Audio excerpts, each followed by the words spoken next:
தந்தை, மகன், தூய ஆவியின் பெயராலே ஆமேன். மூவொரு கடவுளுடைய அருளும் ஆசீரும் பாதுகாப்பும் வழி நடத்துதலும் உங்களோடு இருப்பதாக. பாஸ்கா காலம் 3வது வாரம் வெள்ளிக்கிழமை. புதுப்படைப்பாவோம். இயேசுவின் அன்பு சகோதர சகோதரிகளே, கிறிஸ்துவோடு இணைகின்ற ஒவ்வொருவரும் புது படைப்பாக மாற்றப்படுகின்றோம். பழையன கழிந்து புதியன புகுததன்றோ? 2 கொரிந்தியர் 5:17 சொல்லப்பட்டிருக்கின்றது. கொலோசியர் 3:9-10 நாம் பழைய மனித இயல்பையும் அதற்குடைய செயல்பாடும் களைந்தெறிந்துவிட்டு புதிய மனித இயல்பையும் அதற்குடைய செயல்பாடுகளையும் தரித்தவர்களாக இருக்க வேண்டும். அது எத்தகையது? நம்மை படைத்த கடவுளுடைய சாயல் என்று சொல்லப்படுகின்றது. ஆம், நாம் ஒவ்வொருவரும் கிறிஸ்துவோடு இணைந்து கிறிஸ்துவை அணிந்து கொண்டு கிறிஸ்துவிலேயே வாழ்ந்து கொண்டிருக்கின்றோம். அப்படி இருக்கின்ற பொழுது பிலிப்பியர் 2:5 இருப்பதோடு கிறிஸ்து இயேசுவில் இருந்த மனநிலையே உங்களிலும் இருக்கட்டும் என்று சொல்லி அழைப்பை விடுப்பதை போல இயேசுவின் மனநிலை நம்மிலே நமதாக மாற்ற வேண்டும்.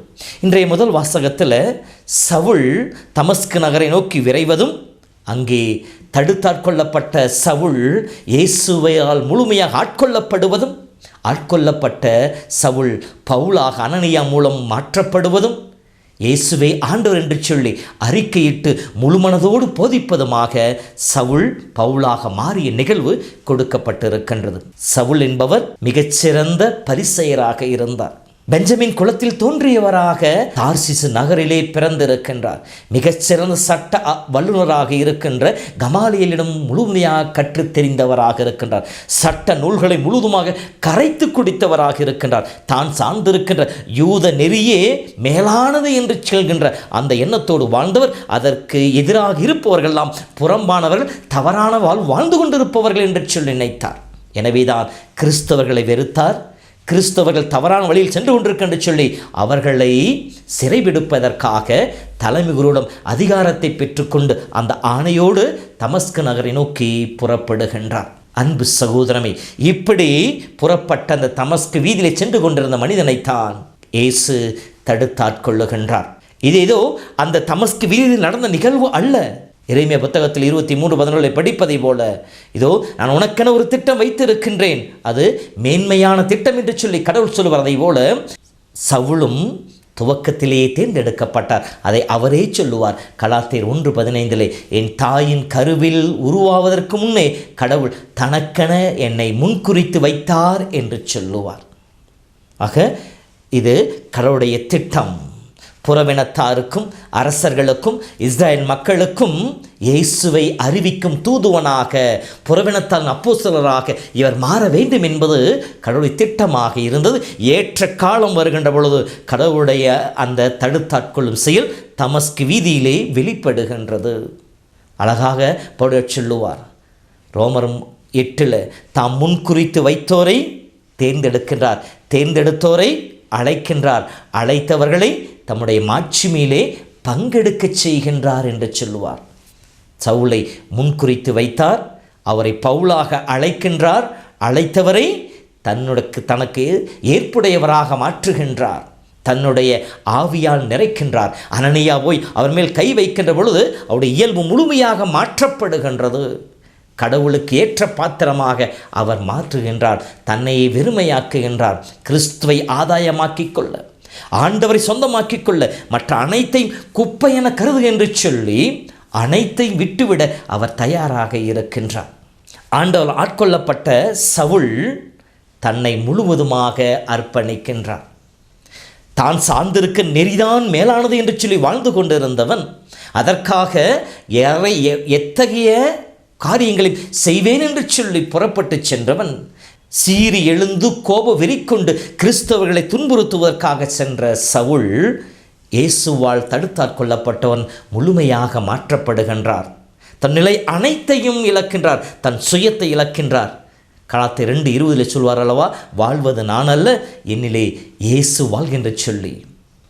இப்படி அனைத்தை விட்டு விட்டவர், அனைத்து துன்பங்களை ஏற்க தயாரிருந்தவர் தூய ஆவியால் ஆட்கொள்ளப்பட்டவுடன் இயேசுவே ஆண்டவர் என்று சொல்லி அறுதியிட்டு கூற ஆரம்பிக்கின்றார். பார்ப்பவர் அனைவரும் வியக்கும் அளவிற்கு. ஏனென்றால் அனனியாவை கடவுள் தேர்ந்தெடுத்து தமஸ்குக்கு போய் என்று சொல்லுகின்ற பொழுது அனனியா சொல்லுகின்ற வார்த்தை என்ன? ஆண்டவரே, அந்த மனிதன் செய்து கொண்டிருந்த செயல் நமக்கெல்லாம் தெரியுமே என்று சொல்லுகின்றார். என்னென்ன தீமைகளை செய்தான்? கிறிஸ்துவை துன்புறுத்துவதற்காக, உன்னை பின்பற்றின மக்களை துன்புறுத்துவதற்காக இங்கோ ஆணையோடு வந்திருக்கு என்று சொல்லுகின்ற பொழுது கடவுள் சொல்லுகின்றார், இவர் நான் தேர்ந்தெடுத்த என்னுடைய கருவி என்று சொல்லி. அன்பு சகோதரமே, இந்த சவுல் பவுலாகிய மாறி நிகழ்விலே நிறைய பாடங்கள் இருக்கின்றன. ஒன்று, கடவுள் நம் ஒவ்வொருவருக்கும் திட்டம் வைத்திருக்கின்றார். தகுந்த நேரத்திலே அந்த திட்டங்களை நமக்கு வெளிப்படுத்துபவராக இருக்கின்றார்.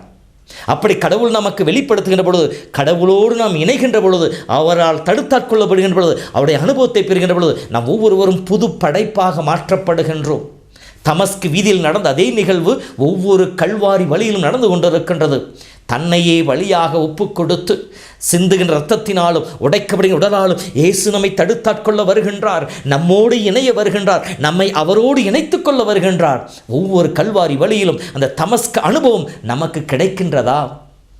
சவுலாக இருந்தவரை பவுலாக மாற்றிய அனுபவம், பழைய மனித இயல்போடு இருந்தவரை புதிய மனித இயல்பாக மாற்றிய அனுபவம் நமக்கு கல்வாரி வழியிலே கிடைத்து கொண்டிருக்கின்றதே. அந்த அனுபவத்தை நாம் பெறுகின்றோமா?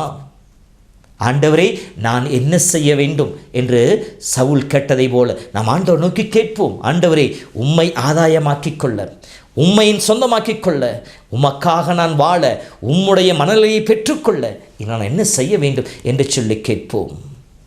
குருவாகிய அனனியா வழியாக சவுலை பவுலாக மாற்றி தூய ஆவியின் கொடையை பொழிந்த கடவுள் இது ஒவ்வொரு கல்வாரி வழியிலும் அப்பரச குணத்திலே நற்கனை வடிவிலே குருவின் வழியாக நம்மை தேடி வருகின்றார். ஆண்டவருடைய அந்த தடுத்தாட்கொள்ள வல்லமை உணர்ந்து கொள்ளுவோம், புது மனிதனாக மாற்றப்படுவோம், பழைய மனித இயல்பை களைந்தெறிய முயற்சிப்போம், புதிய ஆதாமாகிய இயேசுவை அணிந்து கொள்ளுவோம். நம்முடைய சொல்லாலும் செயலாலும் எப்படி பவுல் இயேசுவை ஆண்டவரிடம் சொல்லி அறுதியிட்டு பறைசாற்றாதை போல நாமும் இந்த உலகிற்கு ஆண்டவரை பறைசாற்றுவோம். ஆண்டவர் உங்களோடு இருந்து உங்களை ஆசீர்வதித்து வழி நடத்துவாராக. எல்லாம் வல்ல இறைவன், தந்தை, மகன், தூய ஆவியின் பெயராலே ஆமென். என்னை முழுதும்